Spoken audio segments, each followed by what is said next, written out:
Good evening সবাইকে।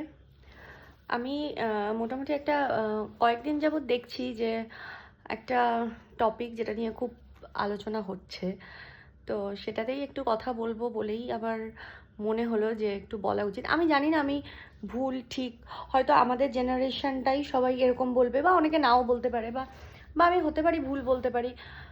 বড়দের কাছে বা বয়োজ্যেষ্ঠদের কাছে হয়তো ব্যাপারটা অন্যরকম, কিন্তু আমি কোনোটার এগেনস্ট বা প্রোটেস্ট করছি বা ওটাকে এগ্রি করছি সেরকমভাবেও নয়, বা হতে পারে আমি একটুখানি এগ্রি করছি।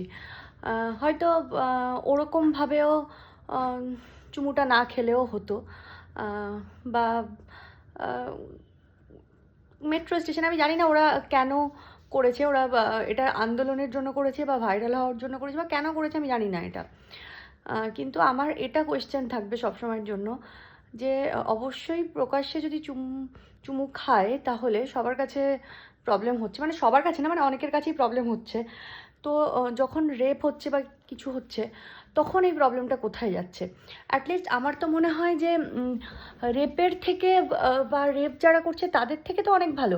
অ্যাটলিস্ট ওরা তো নিজেরা দুজন নিজের ইচ্ছায়, মানে নিজে দুজনের সহমতে যেটা করছে সেটা সেটা করা হচ্ছে। কিন্তু যখন রেপ হচ্ছে বা যখন যেটা যেটা এটা হচ্ছে সেটা খুব একটা তো ভালো ব্যাপার নয়, এবং সেটা একটা মেয়ের ইচ্ছার বিরুদ্ধে গিয়েই সবসময় হচ্ছে। তো তাহলে সেখানে এত প্রোটেস্টটা আসে না কেন?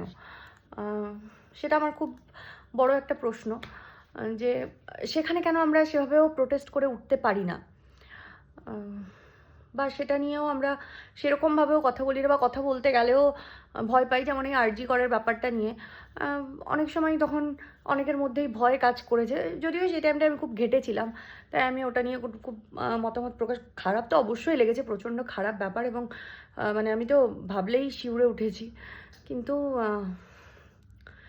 যখন এটা নিয়ে প্রোটেস্ট করা হয় তখন তার মধ্যে একটা ভয় থাকে যে যে বা যারা করেছে সেই বিরোধী দল বা বিরোধী মানে মানসিকতার মানুষটা খুব একটা সুবিধার নয় বলে এই কাজটা করে বেঁচে যাচ্ছে। তো সে যখন এই ভিডিওগুলো দেখবে বা যাই হোক, তার প্রবলেম হতে পারে, তো আমাদের এই ভয়টা কাজ করে।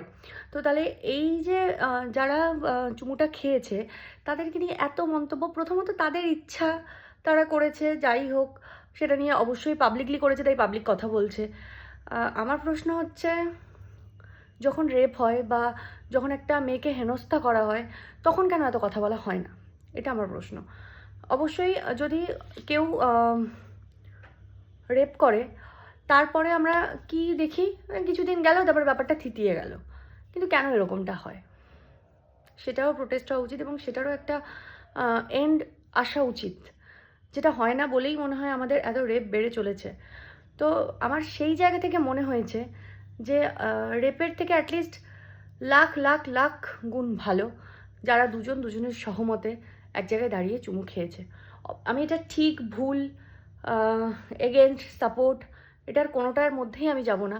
আমার খালি অন্য একটা ব্যাপার নিয়ে আমার প্রশ্ন ছিল। যাই হোক, টাটা। যাই হোক, টাটা।